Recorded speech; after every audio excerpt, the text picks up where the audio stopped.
అందరికీ నమస్కారం అండి. వీడియో చూస్తున్నవారు శ్రీమాత్రే నమః అని కమెంట్ చేయడం, అలాగే ఒక లైక్ చేసి మా ఛానల్‌ని సబ్స్క్రైబ్ చేసుకోవడం అస్సలు మర్చిపోవద్దండి. హిందూ సాంప్రదాయంలో అక్షయ తృతీయను ఎంతో పవిత్రంగా, ప్రత్యేకంగా భావిస్తారు. అక్షయ తృతీయ రోజు బంగారం లేదా వెండి కొంటే ఎంతో మంచిదని చాలామంది అనుకుంటారు. దీపావళి, ధనత్రయోదశి మాదిరిగానే అక్షయ తృతీయ కూడా ఎంతో పవిత్రంగా భావిస్తారు. ఈ ఏడాది అక్షయ తృతీయ మే 10వ తేదీన ఉంచింది. ఈరోజు చాలామంది లక్ష్మీదేవిని పూజించి పేదలకు దాన ధర్మాలు చేస్తారు. అలాగే బంగారం, వెండి కొంటూ ఉంటారు.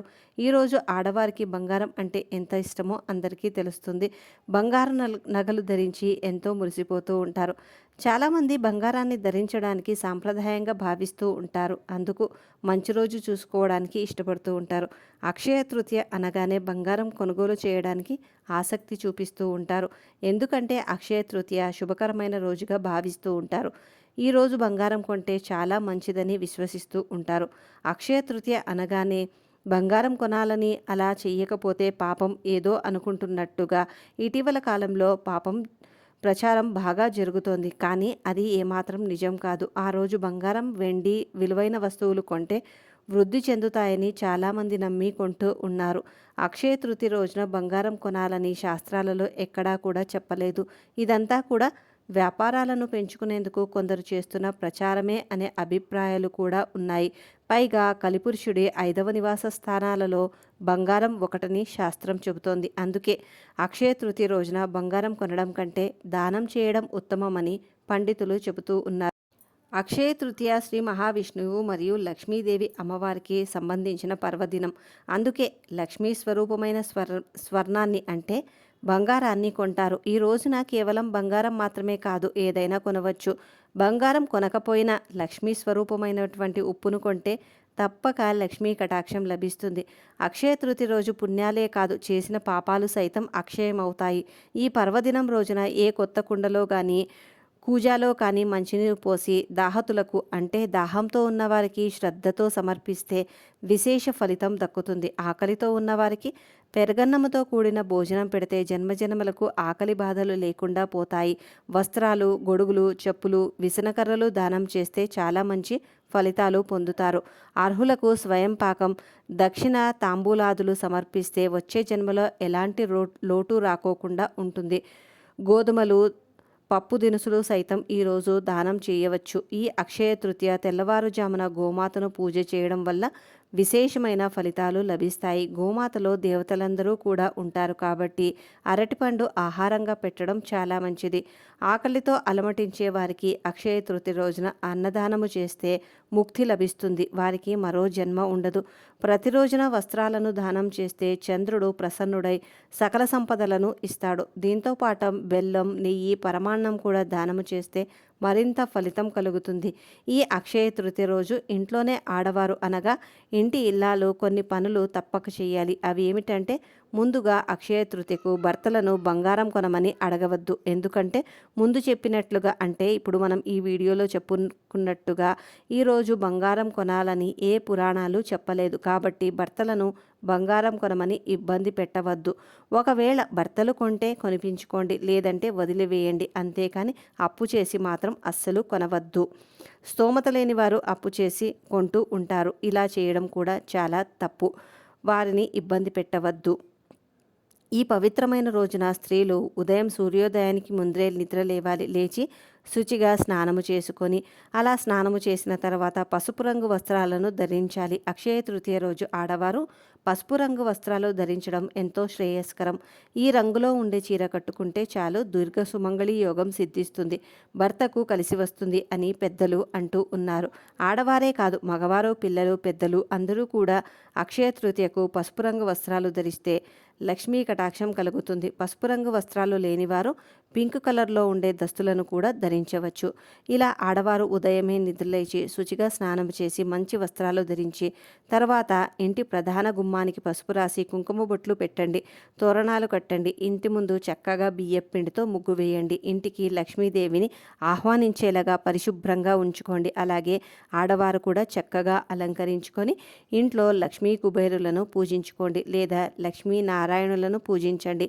అలాగే ఈరోజు వీలైనంత ఎక్కువగా ఎక్కువగా భగవన్నామ స్మరణ చేయండి. పూజ పూర్తయ్యాక తీపి పదార్థాన్ని నైవేద్యంగా పెట్టి కుటుంబం అంతా కూడా ప్రసాదంగా స్వీకరించండి. ఈ అక్షయ తృతీయ రోజున ఇంట్లోనే ఆడవారు సంతోషంగా ఉండండి. పొరపాటున కూడా కన్నీళ్లు పెట్టవద్దు.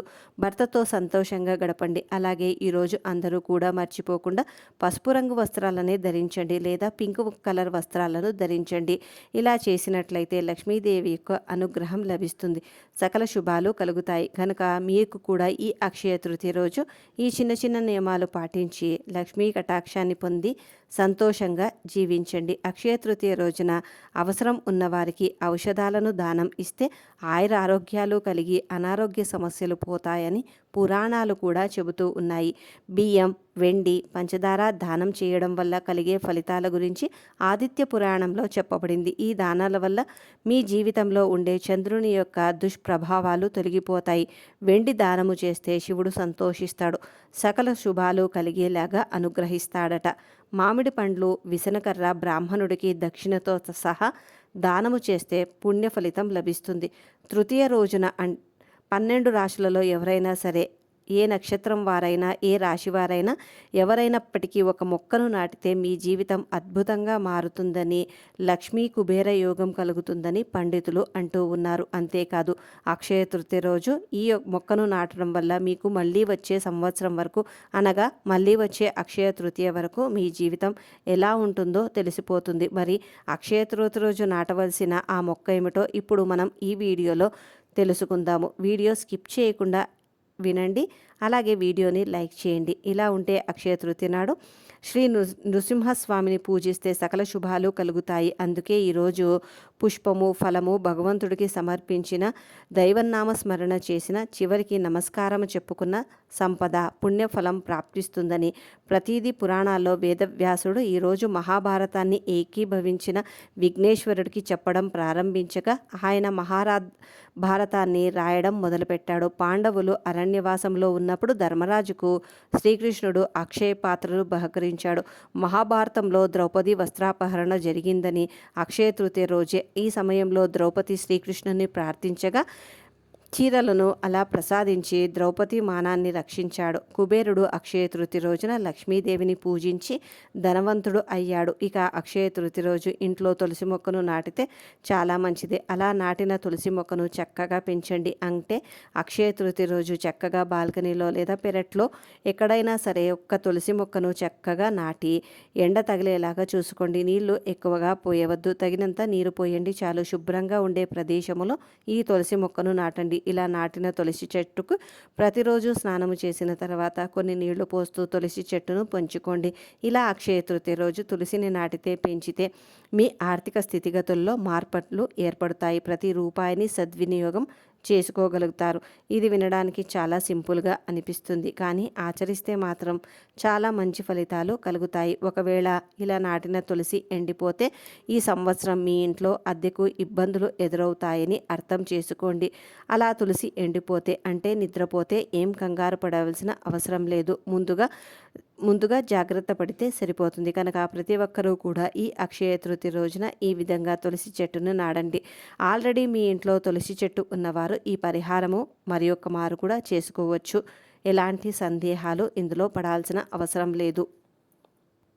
ఇలా అక్షయ తృతీయ రోజును చెట్టును నాటితే మంచిది. ఎవరైతే సంపాదన పెరగాలని కోరుకుంటూ ఉంటారో, ఎవరైతే డబ్బులు కావాలని కోరుకుంటూ ఉంటారో వారందరూ కూడా ఈ విధంగా తులసిని నాటండి. జాగ్రత్తగా పెంచుకోండి. ఇంట్లో తులసి మొక్క పెంచడం కుదరని వారు కనీసం దేవాలయంలో అయినా సరే తులసిని నాటి పోషిస్తే లక్ష్మీ కుబేర యోగం కలుగుతుంది. కాబట్టి ఈ తృతీయ రోజు మీరు ఏం చేసినా చేయకపోయినా ప్రతి ఒక్కరూ కూడా ఈ మొక్కను నాటి సకల ఐశ్వర్యాలు పొందాలని, సంతోషంగా జీవిస్తారు అనడంలో ఎటువంటి సందేహపడాల్సిన అవసరం లేదు. కాబట్టి మీరు కూడా ఈ అక్షయ తృతీయ రోజున అంటే మే 10వ తేదీన ఈ నియమాలు పాటించి మీరు కూడా ఖచ్చితంగా ఆ లక్ష్మీదేవి యొక్క ప్రాప్తిని పొందుతారని కోరుకుంటున్నాము.